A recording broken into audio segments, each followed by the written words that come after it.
Hello students, कैसे हैं आप सब लोग। उम्मीद करती हूँ सब अच्छे होंगे और स्वस्थ होंगे। मैं Meena Rana ICT virtual class में आपका स्वागत करती हूँ। तो स्टूडेंट्स, हम पढ़ रहे हैं क्लास 7th का मैथ्स और चैप्टर हमारा चल रहा है पेरीमीटर एंड एरिया, यानी कि परिमाप एवं क्षेत्रफल। तो बच्चों, यहाँ पे हमने परिमाप और क्षेत्रफल जाना है किसका? आयत का, वर्ग का, समांतर चतुर्भुज का और त्रिभुज का। तो हम प्रीवियस क्लास में समांतर चतुर्भुज और त्रिभुज के जो हैं क्षेत्रफल को जान रहे थे और इस पर बेस्ड हमने क्वेश्चंस को सॉल्व किया था। एक दो क्वेश्चन और सॉल्व करेंगे। इसके बाद हम आज वृत्त का क्षेत्रफल और वृत्त का जो है परिधि आप किस तरह से निकालते हैं इस पर बात करेंगे। तो चलिए चलते हैं स्मार्ट बोर्ड पर। इसी एक्सरसाइज के कुछ क्वेश्चन हमने प्रीवियस क्लास में कर लिए थे सॉल्व, ठीक है। और इसी का जो 6 क्वेश्चन है, क्वेश्चन नंबर 6, यहाँ पे क्या गिवन है कि DL जो है और BM are the height of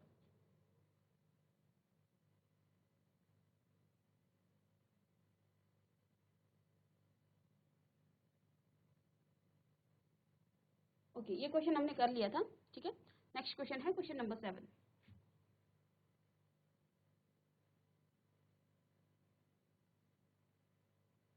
तो क्वेश्चन नंबर 7 क्या है इसका?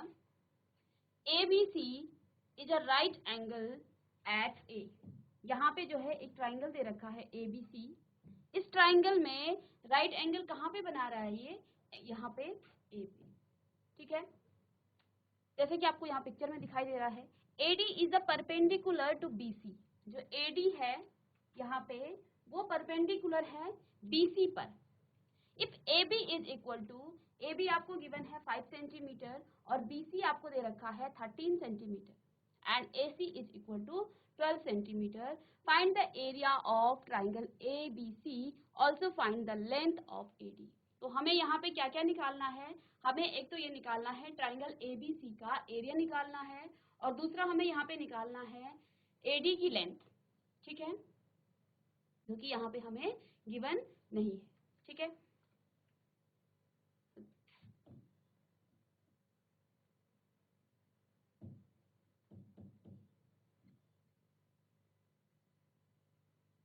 तो यहाँ पे देखिए, पहले हमें क्या निकालना है? पहले तो हम यहाँ पे ये लिख लेंगे गिवन दैट, या फिर दिया हुआ है, क्या दिया हुआ है? AD क्या है? AB is equal to 5 centimetre. AB आपके पास 5 सेंटीमीटर गिवन है।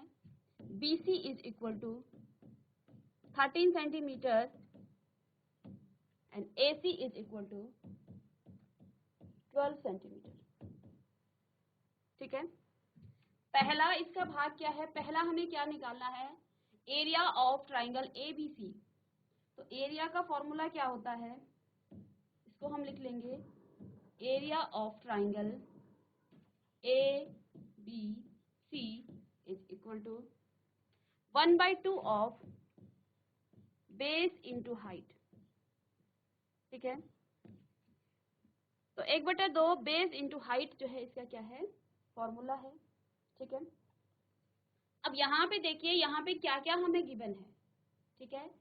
देखिए, जब हम क्या बोलते हैं, हम कहते हैं कि हाइट कौन सी लेंथ होती है जो क्या करता है, जो 90 डिग्री का एंगल यहाँ पे फॉर्म करता है। यहाँ पे देखिए, ए जो एंगल है यहाँ पे आपका 90 डिग्री का एंगल बन रहा है। तो आप हाइट किसी को भी ले सकते हैं। जब आप बेस को BA लेंगे, AB लेंगे, तो हाइट आपकी AC हो जाएगी।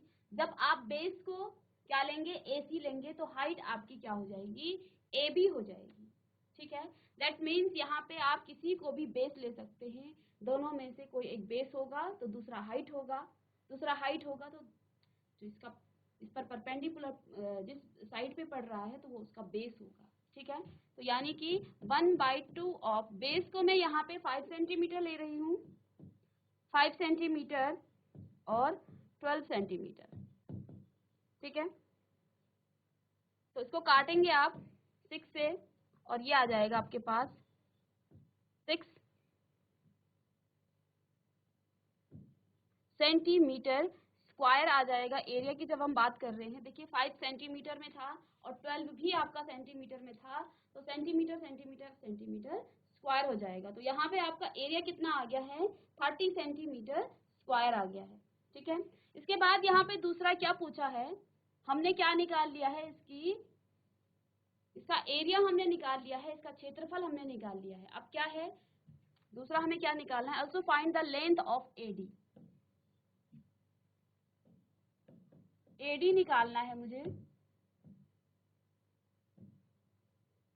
ठीक है। तो देखिए एरिया का फॉर्मूला क्या होता है, 1/2 बेस इंटू हाइट। अब देखिए बेस, अब मुझे एडी निकालना है तो एडी में मैं बेस को किसको लूंगी, बेस लूंगी मैं बीसी को, तभी तो ये इसकी हाइट होगी, ठीक है। तो ये आ जाएगा बीसी यानी कि बेस को आप पहले फॉर्मूला लिख के लिख सकते हैं या फिर इसी तरह से सीधे भी लिख सकते हैं, बेस इंटू एडी, ठीक है। तो ये इक्वल हो जाएगा किसके, एरिया के। और एरिया हमने कितना निकाल लिया है, एरिया हमने निकाल लिया है यहाँ पे, area is equal to 30 centimetre square, ठीक है। तो एरिया कितना है, 30 सेंटीमीटर स्क्वायर। तो बीसी और एडी, ठीक है। यहाँ पे आपको बीसी गिवन है, बीसी कितना दे रखा था, बीसी हमने यहाँ पे क्या निकाला था, ये आपको गिवन था बीसी 13 सेंटीमीटर। तो देखिए यहाँ पे रखेंगे 1/2 ऑफ बीसी यानी कि 13 centimetre multiply by AD,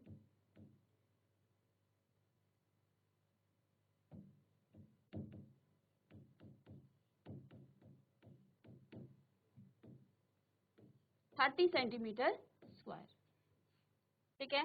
AD का मान मुझे निकालना है, तो देखिए एडी का मान यहाँ से निकल जाएगा, एडी इज इक्वल टू 2 इसके मल्टीप्लाई में चला जाएगा, तो 30 अपॉन में ये 13 इसके डिनोमिनेटर में आ जाएगा, ठीक है।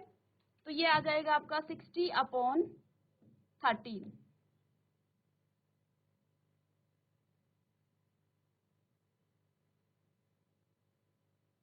तो इसको आप फ्रैक्शन में कन्वर्ट कर सकते हैं, मिक्स फ्रैक्शन में, ठीक है।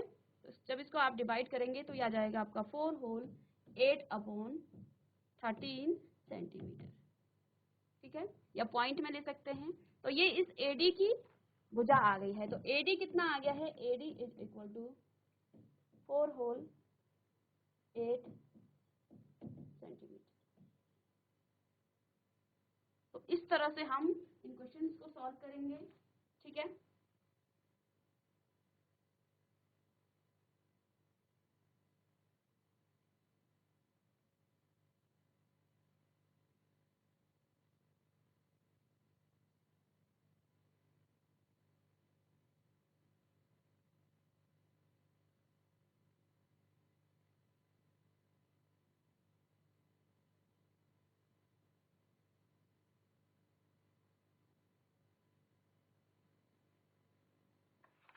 नेक्स्ट क्वेश्चन है इसी का, question number 8।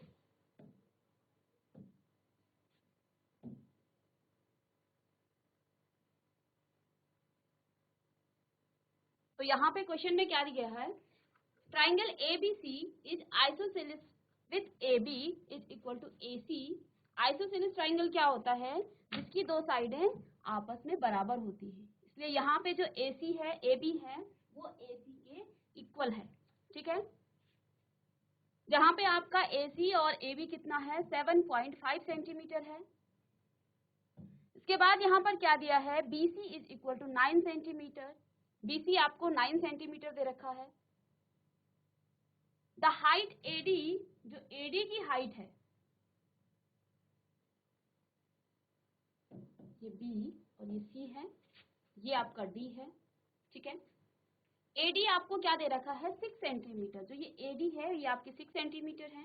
Find the area of ABC, आपको क्या निकालना है, एरिया निकालना है ABC का। But will be the height from C to AB, और यहाँ से C की AB पर जो हाइट है वो हाइट भी हमें निकालनी है, यानी कि CE हमें निकालनी है, ठीक है। तो हमने प्रीवियस लेक्चर में पढ़ा था, किसी भी ट्राइंगल का जब आप एरिया निकालते हैं तो एरिया कितना हो जाता है, ट्राइंगल का area of triangle, area of triangle. तो यहाँ पे ट्राइंगल ABC है तो हम ABC ही लेंगे। ABC इज इक्वल टू क्या आ जाता है, 1/2 of base multiply by height,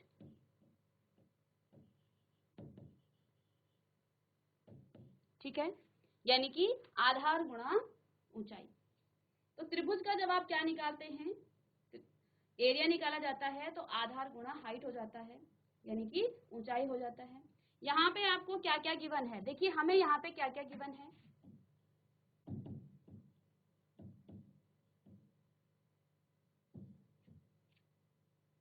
A B बराबर है किसके, AC के, और दोनों की माप कितनी है, 7.5 सेंटीमीटर। ठीक है, BC यहाँ पे गिवन है 9 सेंटीमीटर। ठीक है, पहले में हमें ABC का एरिया निकालना है, तो एरिया ऑफ ट्राइंगल ABC, तो इसका ट्राइंगल, इसका एरिया कितना हो जाएगा, बेस इंटू हाइट। देखिए हम क्या निकाल रहे हैं, यहाँ पे हमें इस हाइट की मेजरमेंट दे रखी है, किसकी, AD की। तो पहले हम हाइट, देखिए हमने आपको क्या कहा था, ट्राइंगल की जब आप हाइट लेते हैं तो हाइट किसको कहा जाता है, जो क्या करता है, परपेंडिकुलर खींचा जाता है। तो यहाँ पे वैसे तो दोनों ही हाइट हैं, AD भी इसकी हाइट है और CE को भी आप हाइट ले सकते हैं, लेकिन यहाँ पे CE का मेजरमेंट हमें गिवन नहीं है। तो इस केस में हम क्या करेंगे, AD को हाइट लेंगे तो बेस आपका BC होगा, यानी कि 1/2 ऑफ बेस कितना है, BC मल्टीप्लाई बाय हाइट क्या हो जाएगी, अगर BC आपकी बेस है तो हाइट क्या हो जाएगा, AD, तो AD इसकी हाइट हो जाएगी। ठीक है, यानी 1/2 बेस BC आपको कितना गिवन है, यहाँ पे BC 9 centimetre multiply bye AD कितना था, AD हमें गिवन था, यहाँ पे AD भी हमें गिवन था 6 सेंटीमीटर। ठीक है, AD कितना दे रखा था, 6 सेंटीमीटर। तो AD 6 सेंटीमीटर है, तो AD का मान यहाँ पे हम रखेंगे, तो ये कितना आ गया, इसको काटेंगे। ठीक है, 3 2 जा 6 और 27 सेंटीमीटर स्क्वायर। ठीक है, तो ये आपका एरिया आ गया है इस ट्राइंगल का, ABC का एरिया ऑफ ट्राइंगल कितना आ गया है, 27 सेंटीमीटर स्क्वायर। तो इसका क्षेत्रफल हमने निकाल लिया है। अब यहाँ पे दूसरा क्या कहा गया है, what will be the height from C, किसकी हाइट निकालनी है, C से E में जो जा रहा है, AB पे जो परपेंडिकुलर है, दैट मीन्स CE की हाइट भी हमें निकालनी है। ठीक है, तो वैसे तो क्योंकि ये परपेंडिकुलर है तो ये इस ट्राइंगल का हाइट भी है। ठीक है, तो यहाँ पर भी हम क्या निकालेंगे,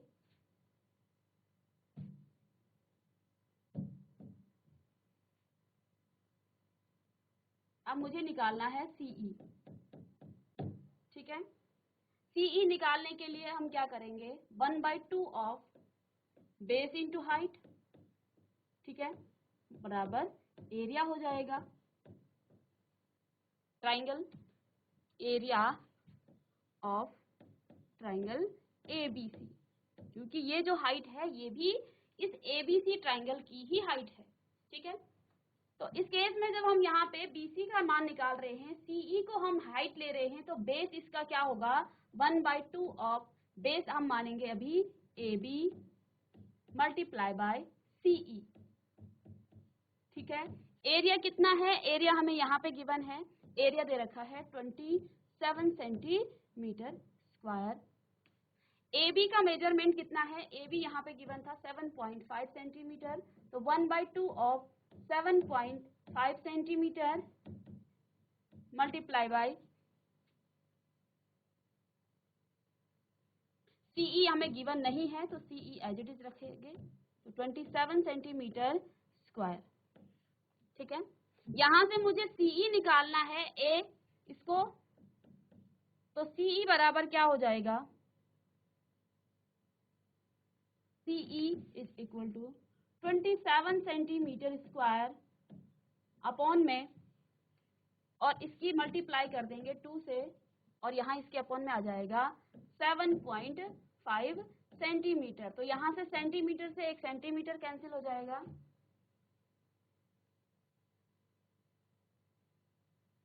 इस डेसिमल को हटाने के लिए, डेसिमल को हटाने के लिए आप यहाँ पर इसको क्या कर देंगे, 27 मल्टीप्लाई बाय 10 से करेंगे तो ये 20 आ जाएगा, और यहाँ पे 75 और ये सेंटीमीटर में आ जाएगा। ठीक है,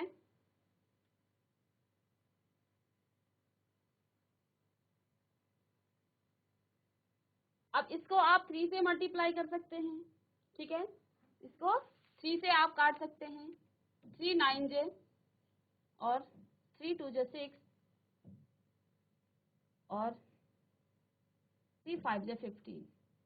अब ये 4 5 से हो जाएगा, 5 4 जे और 5 5 जे, यानी कि 36/5 सेंटीमीटर। इसको फिर से हम क्या करेंगे तो ये आ जाएगा 7 5 7 जे 35, डेसिमल लगाएंगे 5 2 जे, तो यानी कि यहाँ पे जो CE है, CE कितना आ गया है 7.2 सेंटीमीटर। ठीक है,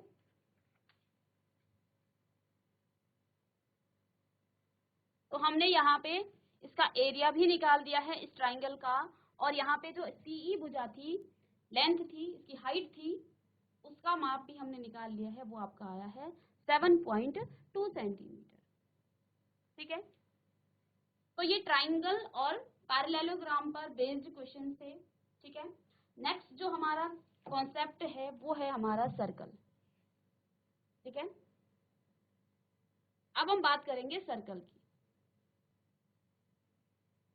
तो देखिए सर्कल क्या होता है, इसको आप वृत्त भी कहते हैं। ठीक है, सर्कल क्या होता है, किसी भी लेंथ को जब आप क्या करते हैं, ठीक है, इस तरह की जो फिगर है इसको आप सर्कल कहते हैं। किसी फिक्स लेंथ को आप क्या कर रहे हो, लेट्स सपोज ये कोई क्या है लेंथ है, और इस लेंथ के चारों तरफ से मैं क्या कर रही हूँ, बराबर डिस्टेंस पर इस तरह की एक फिगर बना रही हूँ। ठीक है, यहाँ पे तो इसी को सर्कल कहा जाता है, जो इस तरह का बनता है, यहाँ पे नहीं बन पाया। ठीक है, तो सर्कल क्या है, इस चारों तरफ, ठीक है, इस तरह की बंद आकृति को हम क्या कहते हैं, सर्कल कहते हैं। ठीक है, इसका जो बीच में एक पॉइंट होता है जिसको आप सेंटर कहते हैं। ठीक है, ये सेंटर होता है, और ये इसकी रेडियस, यानी कि सेंटर से सर्कल पर आप किसी भी बिंदु पर ले जाएं तो ये इसकी रेडियस कहलाएगी। ठीक है, और सेंटर से जाते हुए ये जो लाइन होती है इसको व्यास यानी कि डायमीटर कहा जाता है। ठीक है, तो इसको हम कहते हैं डायमीटर, और ये इसकी त्रिज्या होगी। त्रिज्या यानी कि इसको आप रेडियस भी कहते हैं।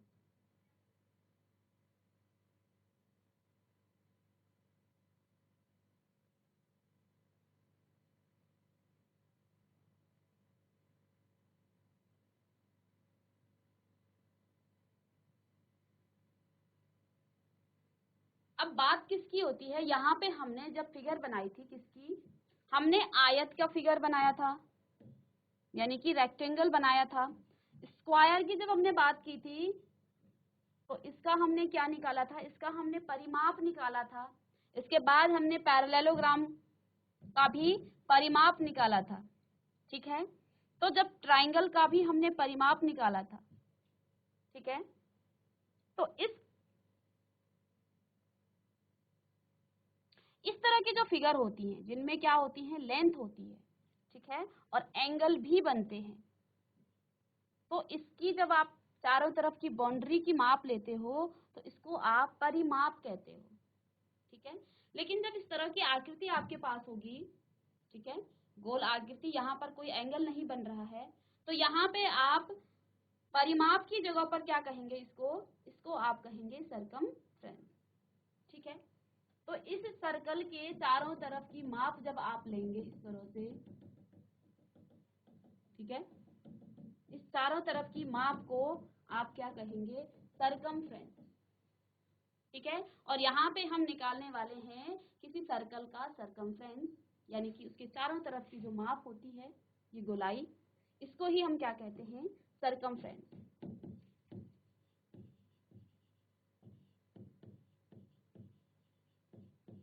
ये इसकी सरकमफ्रेंस या हिंदी में आप इसको कहेंगे परिधि।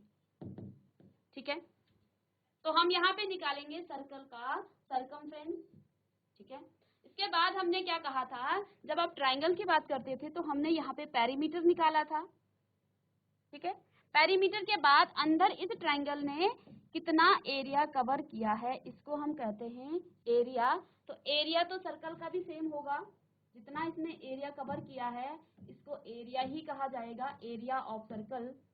ठीक है, लेकिन यहाँ पे परिधि इसके, इसको हम क्या कहते थे, ट्राइंगल में, आयत में, वृत्त में, वर्ग में हम क्या कहते थे, परिमाप कहा जाता था इसको। यहाँ पे हम इसकी परिधि निकालेंगे। तो किसी सर्कल की परिधि आप किस तरह से निकालते हैं उसको हम जानेंगे। सर्कल की परिधि निकालने का जो फॉर्मूला है, सर्कमफ्रेंस आप कैसे निकालते हैं किसी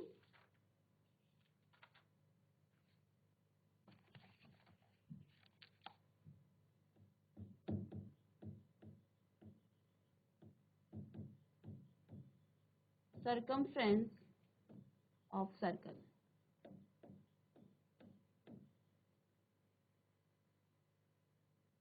ठीक है, तो इसका फॉर्मूला हो जाता है 2πr, और इसी फॉर्मूले से हम इसके क्वेश्चंस को सॉल्व करेंगे। ठीक है, अब ये 2πr कैसे आया। ठीक है, देखिए जब आप किसी सर्कल को बनाते हैं, किसी वृत्त को बनाते हैं, तो ये इसका डायमीटर है, ये इसका क्या है, डायमीटर है, यानी कि इसकी व्यास है ये। ठीक है, इसका व्यास जितना बड़ा होगा उतना बड़ा ही आपका क्या होगा, सर्कल होगा। ठीक है, जितना बड़ा किसी सर्कल का, किसी वृत्त का क्या होगा, व्यास होगा, उतना ही बड़ा आपका ये वृत्त होगा। ठीक है, यानी कि हम क्या कह सकते हैं कि इसकी जो परिधि है, इसका जो सरकमफ्रेंस है वो किस पर डिपेंड करता है, वो उसके डायमीटर पर डिपेंड करता है। और इन दोनों का रेशियो क्या होता है, C/D इज इक्वल टू 3.14। ठीक है, इन दोनों का रेशियो कितना आता है, 3.14। ठीक है, अब यहाँ पे हम डायमीटर की बात कर रहे हैं। देखिए डायमीटर क्या होता है, जो सेंटर से होते हुए इसकी दो बिंदुओं को टच करे, तो इसको हम कहते हैं डायमीटर। ठीक है, डायमीटर या व्यास कहेंगे। अगर किसी सर्कल का व्यास जो है d है, तो इसकी त्रिज्या क्या हो जाएगी, इसकी त्रिज्या यानी कि रेडियस क्या हो जाएगी इसकी, d/2।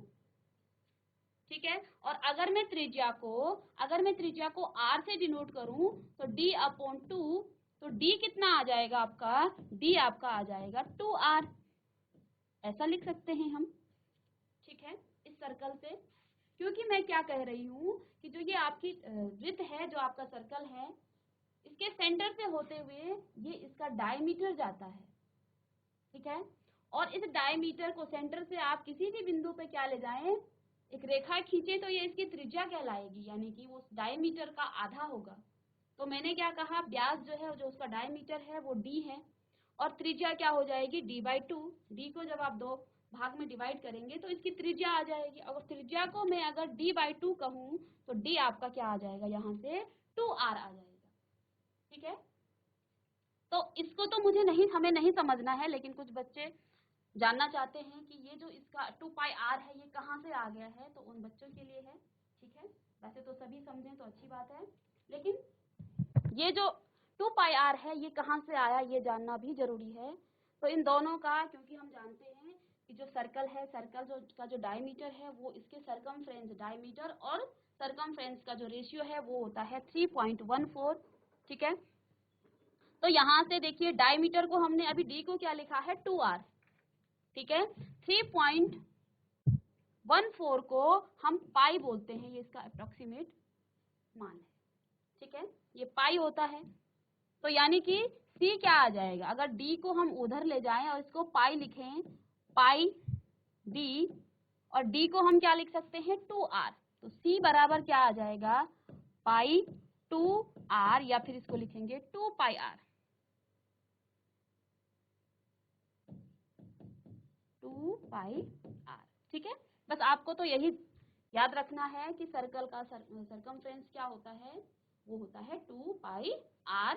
ठीक है, इसको हम ना भी याद रखें तो कोई बात नहीं, बट ये अभी आपके सिलेबस में ये है, तो हमें इस पर बेस्ड क्वेश्चन करने हैं, लेकिन इसका बेसिक हमें जानना जरूरी है कि कहाँ से इसका सरकमफ्रेंस आया है।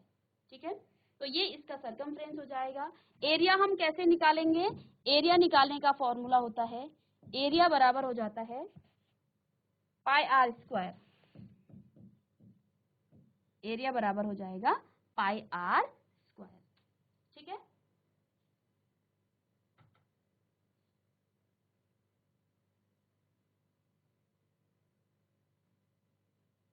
तो कॉपी कर लेंगे और इसके बाद हम इस पर बेस्ड क्वेश्चन करेंगे।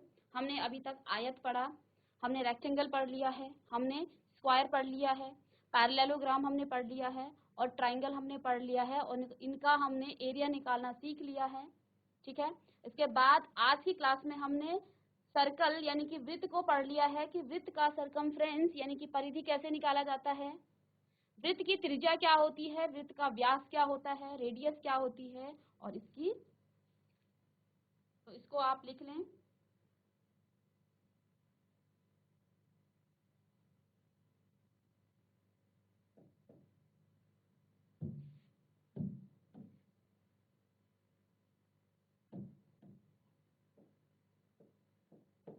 ये डायमीटर है, ये रेडियस है इसकी। ठीक है,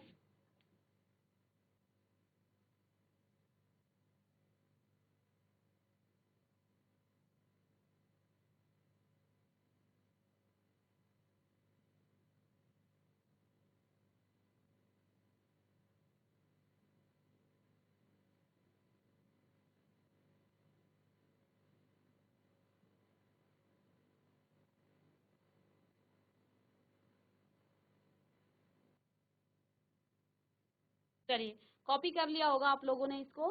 ठीक है,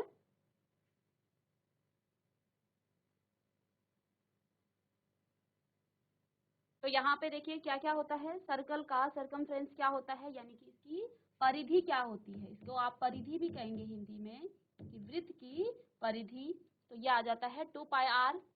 ठीक है, सरकमफ्रेंस इसका परिधि हो जाएगा और एरिया इसका क्षेत्रफल हो जाएगा, ये इसका क्षेत्रफल है। ठीक है, क्षेत्रफल। व्यास इसको आप डायमीटर कहते हैं, त्रिज्या इसकी रेडियस। ठीक है, तो जब आपके पास कभी डायमीटर दिया हो, आपको रेडियस नहीं पता, क्योंकि जब आप क्या निकालेंगे, इसका सरकमफ्रेंस निकालेंगे, तो आपको क्या क्या चाहिए होगा, एक तो पाई चाहिए होगा। ठीक है, पाई का मान आपको दिया होगा, पाई का मान 22/7 या फिर आपको दिया होगा 3.14। इन दोनों में से आपको ऑप्शन दिया होगा क्वेश्चन में कि आपको कौन सा वाला मान इसका यूज करना है। ठीक है, तो पाई का मान 22/7 और 3.14 आप इन दोनों में से। ठीक है, जब आपको ऑप्शन में दिया हो तो आप इसे यूज करेंगे, जो भी दिया होगा, नहीं दिया होगा तो मोस्टली 22/7 ही हम इसको यूज करते हैं। ठीक है, तो जब आपको इसका व्यास दिया हो, परिधि ना दिया, इसकी त्रिज्या ना दी हो, तो यहाँ से आप इसकी त्रिज्या भी निकाल सकते हैं। ठीक है, तो चलिए इस पर बेस्ड हम क्वेश्चन करेंगे। चलिए एक्सरसाइज 11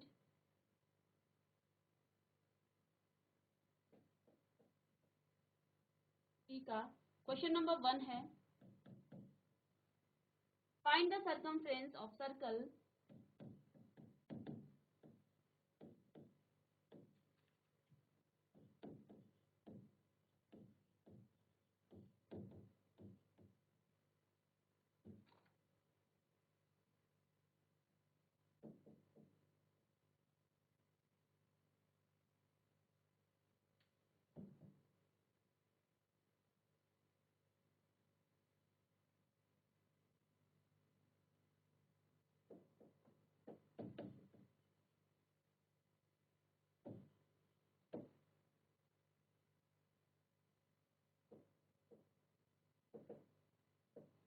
हमें क्या निकालना है, सरकमफ्रेंस निकालना है सर्कल का। ठीक है। जहां पे आपको क्या लेना है, यहाँ पे आपको क्वेश्चन में गिवन है take pi is equal to 22/7, तो ये हमें गिवन है, तो हमें यहाँ पाई का मान 22/7 लेना है। ठीक है, यहाँ पे अलग अलग पार्ट्स में दे रखे हैं। फर्स्ट पार्ट में देखिए आपको क्या गिवन है, रेडियस दे रखी है 14 सेंटीमीटर। इसके बी पार्ट्स में आपको गिवन है 28 मिलीमीटर, और इसी के सी पार्ट में गिवन है 21 मीटर। तो हमें यहाँ पे सरकमफ्रेंस निकालना है सर्कल का।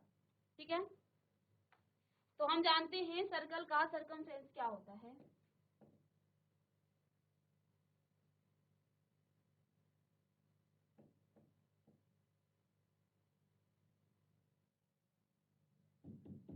ए पार्ट को सॉल्व करेंगे तो सर्कमफ्रेंस को मैं यहाँ सी से डिनोट कर रही हूँ। सी इज इक्वल टू क्या हो जाता है 2 पाई आर।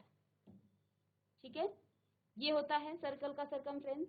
यहाँ पे आपको आर कितना दे रखा है, C is equal to 2 multiply by pi, हमें क्या लेना है 22/7 लेना है, और आर कितना है 14 सेंटीमीटर। ठीक है, तो इसको काटेंगे 7 1 × 7 और 7 2 × 40, तो आंसर कितना आ जाएगा, ये आ जाएगा 22, 2 2 × 4 मल्टीप्लाई बाय 22 सेंटीमीटर, यानी 88 सेंटीमीटर यहाँ पे का सरकमफ्रेंस निकल जाएगा। ठीक है, इसके बाद इसका बी पार्ट है। बी पार्ट क्या दे रखा है, यहाँ पे रेडियस कितनी है, आर दे रखा है 28 मिलीमीटर, तो सी कितना होता है 2 पाई आर।